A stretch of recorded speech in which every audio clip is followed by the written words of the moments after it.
U.S. President Donald Trump says he has struck his biggest trade deal yet, and he's agreed to a trade framework with the European Union. We've reached a deal. It's a good deal for everybody, I believe. The United States and the European Union have agreed to a new trade framework. In the midst of an aggressive trade strategy, President Donald Trump has announced what he calls his biggest trade deal yet, a framework agreement with the European Union. This deal, as Trump put it, is a good deal for everybody, positioning the United States in a stronger economic position. The framework institutes a 15% blanket tariff on most European goods. While pharmaceuticals are exempted, steel and aluminum from the EU will still bear a steep 50% tariff, enforced under national security provisions. At the heart of the deal, the EU has committed to purchasing $750 billion worth of energy from the United States, and pledging $600 billion in new investments. They also agreed to significant defense procurement, though the exact figures remain undisclosed.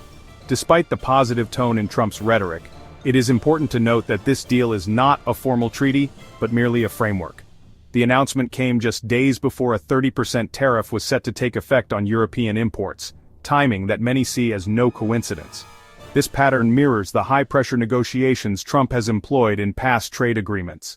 This framework, which places a 15% tariff on the majority of European goods, sets a clear tone for Trump's trade policy.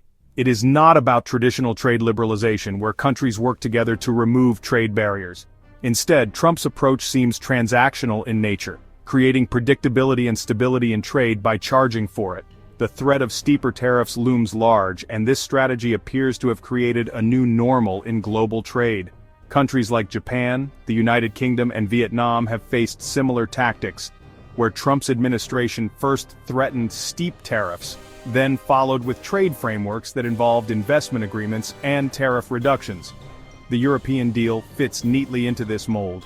What's clear now is that Trump's trade model is based on leverage and power dynamics. And in this world, no country is exempt from paying the price. Looking beyond Europe, the next critical chapter of Trump's trade war will focus on Canada. With a 35% tariff scheduled to take effect on August 1st unless a deal is reached, all eyes are on Ottawa. However, in contrast to the careful, calculated pressure exerted on the EU and Japan, Trump's rhetoric towards Canada has been blunt and dismissive. His public remark that the U.S. hasn't really been focused on Canada. The lack of formal negotiations with Canada speaks volumes. While the EU and Japan may have been forced into deals out of fear of severe tariffs, Canada's response could be more measured. The country has its own advantages, including over $1 trillion in investments in the U.S. and a deeply integrated energy and auto supply chain. With such substantial leverage, Canada may be in a position to avoid hastily entering a deal, choosing instead to negotiate from a position of strength. Prime Minister Mark Carney has made it clear that Canada won't be rushed into a bad deal. The situation is further complicated by Trump's tendency to send mixed messages regarding the status of trade talks. While his trade team continues to engage with Canadian officials, Trump's dismissive comments have undercut those negotiations. The more fractured the American message, the more room Canada has to maneuver. Canada may not rush into a deal, but it certainly won't be caught flat-footed. Instead, it seems poised to take its time and evaluate the evolving landscape before committing to any agreements. The situation is further complicated by the upcoming 2026 USMCA review, when the agreement faces its first mandatory evaluation. As the clock ticks down to August 1st, the world is watching closely. Will Trump's impatience push Canada into a deal? Or will the country's long-term strategy for securing resources and influence prove more compelling? The pressure is on, but the outcome remains uncertain.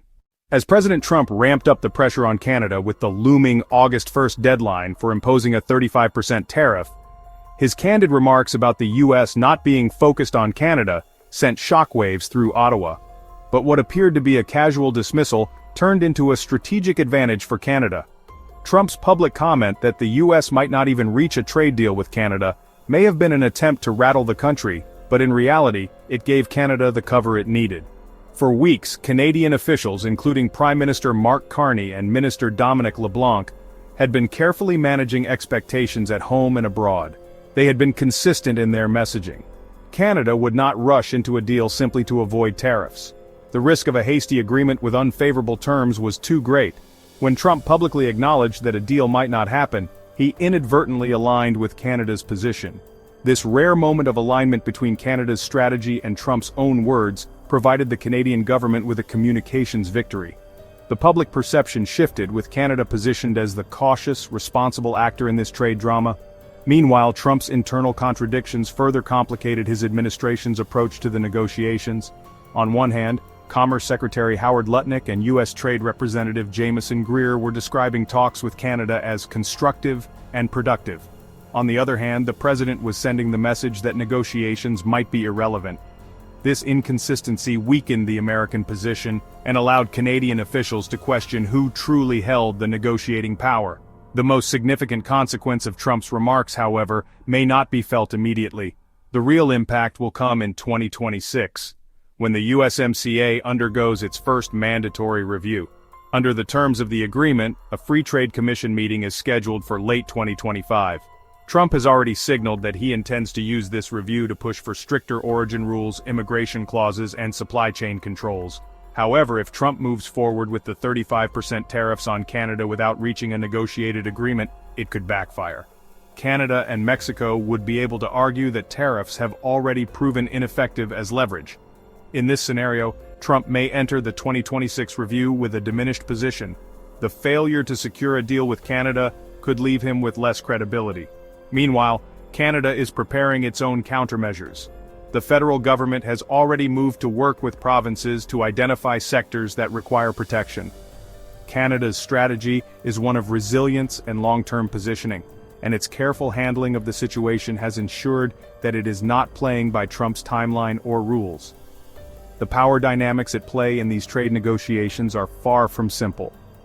Canada's approach of waiting and watching rather than rushing to sign a vague agreement shows the country's willingness to protect its core interests while positioning itself as a responsible player in the global trade arena. While President Trump's impatience and aggressive trade tactics are taking center stage in North America's trade negotiations, Canada has quietly been advancing its own long-term strategy. The focus of this new direction? The Arctic. As the U.S. shifts its attention to forging quick deals with Asia and Europe, Canada has recognized that its true strength lies not just in trade agreements, but in a region that holds vast strategic importance, both economically and geopolitically. The Arctic is no longer a secondary concern. Under Prime Minister Mark Carney, it is now a centerpiece of Canada's foreign policy and economic resilience. In July, Canada passed Bill C-5, a bold move to fast-track development in Inuit regions. This legislation isn't just about boosting infrastructure, it is about reshaping the future of Canada's northern territories with a focus on sustainability, sovereignty, and Indigenous leadership. For the first time in history, Canada has appointed an Arctic ambassador from the Inuit community, a move that signals both a political and cultural shift. The Inuit communities, often overlooked in the past, are now at the forefront of a new era of strategic development. What makes this Arctic strategy particularly unique is the scale of investment involved. Canada has pledged over $6 billion Canadian dollars for radar systems, transport corridors, and energy projects in the region. These initiatives are not only about infrastructure, they are also a strategic message to the world. The Arctic is becoming a hotspot of global competition, particularly between the US, Russia, and China. As both Russia and China expand their influence in the region, Canada is positioning itself as the democratic anchor in the Arctic. The Arctic is not just a place of strategic military importance, it is also rich in resources, vast reserves of critical minerals, including lithium, cobalt, and rare earth elements. These materials are crucial for electric vehicles, modern electronics, and military technologies. In 2024, the US still sourced over 90% of its rare earth imports from China.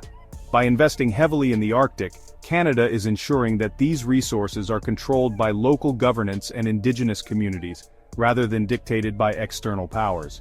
This development could have profound implications for US-Canada relations.